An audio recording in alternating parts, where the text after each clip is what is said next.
30 இருந்து 25% heart attack எல்லாமே 18 இருந்து 40 வயசுல இருக்கவங்களுக்கு தான் அதிகமா வருது.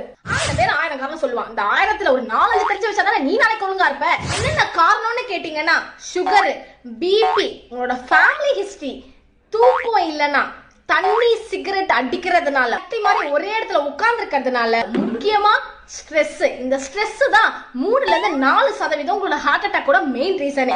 ஜிம்முக்கு எல்லாம் போனா ஏன் ஹார்ட் அட்டாக் வருது? வாரத்துல 7 நாள்ல 5 நாள்ல நல்லா சாப்பிட்டு குப்பர் அடிச்சு தூங்க வேண்டியது, மீதி இருக்கிற 2 நாள் வீக்கெண்ட்ல அப்பதான் ஜிம்ல பிரிச்சு மேய்ச்சிட வேண்டியது. அப்ப உங்களை மாதிரி ஆட்களுக்கு தான் இந்த மாதிரி காம்ப்ளிகேஷன் அதிகமா வரும்.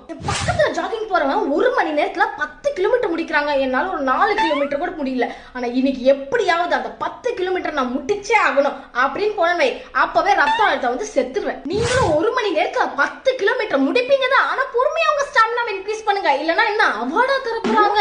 என்ன கேட்டீங்கன்னா, ஒரு 40 நிமிஷம் நல்லா பிரிஸ்கான வாக்கிங்கோ இல்ல யோகாவோ இல்ல எக்ஸசைஸோ இல்ல ஃபிட்னஸோ, ஆனா கண்டிப்பா ஒரு நாளைக்கு இதெல்லாமே இருக்கணும்.